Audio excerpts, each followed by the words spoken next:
भारतीय वाङ्मय के अनेक प्राचीन संस्कृत ग्रंथों की सरल व्याख्या सहज भाव से करके अध्यात्म के जिज्ञासुओं का जो मार्गदर्शन श्री नंदलाल दशोरा जी ने किया है वह अतुलनीय है।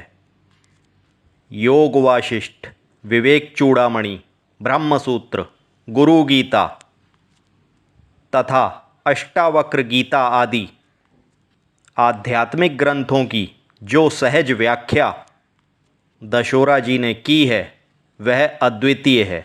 इसी क्रम में प्रस्तुत ग्रंथ पातंजल योग सूत्र अर्थात योग दर्शन की सुंदर, स्पष्ट एवं सुबोध व्याख्या नंदलाल दशोरा जी द्वारा प्रस्तुत की गई है।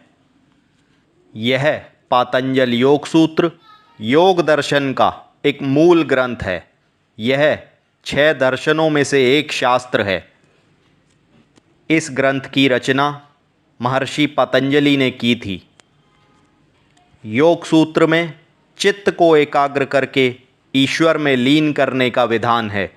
पतंजलि के अनुसार चित्त वृत्ति निरोधा अर्थात चित्त की वृत्तियों को चंचल होने से रोकना ही योग है, अर्थात मन को इधर उधर न भटकने देना और केवल एक ही वस्तु में स्थिर रखना, यही योग है। हठ योग, राजयोग और ज्ञान योग, इन तीनों का सामंजस्य इस ग्रंथ में मूल रूप में उपलब्ध है। पतंजलि का यह योग दर्शन समाधि, साधन, विभूति और कैवल्य इन 4 पादों या भागों में विभक्त है। समाधि पाद में यह वर्णित किया गया है कि योग के उद्देश्य और लक्षण क्या है तथा उसका साधन किस प्रकार होता है। इसी प्रकार साधन पाद में क्लेश, कर्म विपाक और कर्म फल आदि का विवेचन है। विभूति पाद में यह बतलाया गया है कि योग के अंग क्या हैं, उनका परिणाम क्या होता है तथा उसके द्वारा अणिमा, महिमा आदि सिद्धियों की किस प्रकार प्राप्ति होती है।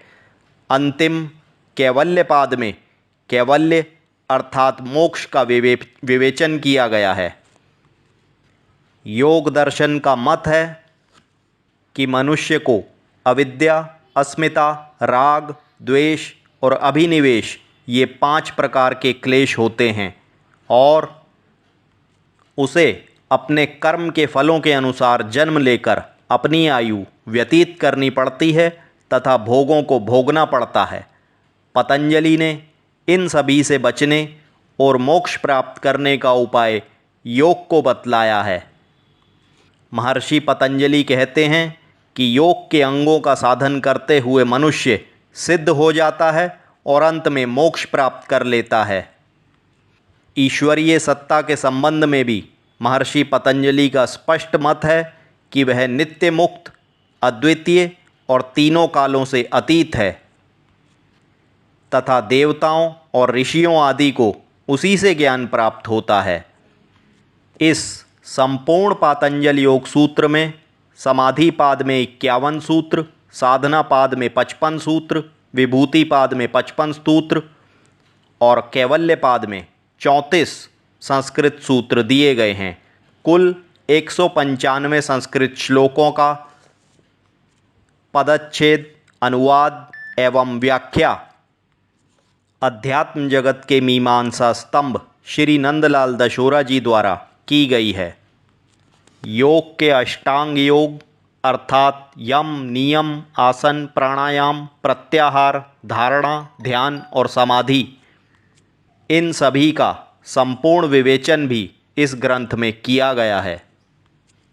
इस अद्भुत एवं विलक्षण ग्रंथ पातंजल योग सूत्र के अंतिम श्लोक में महर्षि पतंजलि कहते हैं, पुरुषार्थ शून्यानाम गुणानाम प्रतिप्रसवः कैवल्यम स्वरूप प्रतिष्ठा वा चिति शक्तेरीति, अर्थात पुरुषार्थ शून्य गुणों का अपने कारण में विलीन हो जाना ही कैवल्य है, अथवा इस प्रकार कह सकते हैं कि चित्त शक्ति का अपने स्वरूप में प्रतिष्ठित हो जाना ही कैवल्य है।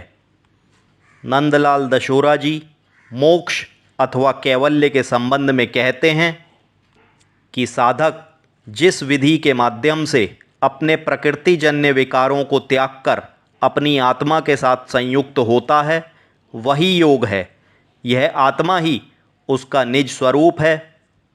अन्य सभी स्वरूप प्रकृतिजन्य हैं जो अज्ञानवश ही अपने ज्ञात होते हैं।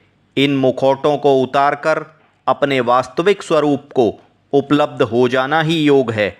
यही उसकी कैवल्यावस्था अथवा मोक्ष है। इस प्रकार योग के विद्यार्थी एवं आध्यात्मिक जगत के पिपासु इस ग्रंथ का अध्ययन अवश्य करें। पातंजल योग सूत्र नामक यह ग्रंथ रणधीर प्रकाशन हरिद्वार द्वारा प्रकाशित किया गया है। इस ग्रंथ को ऑनलाइन माध्यम द्वारा मंगाने के लिए आप हमारी वेबसाइट www.randhirbooks.com पर जा सकते हैं।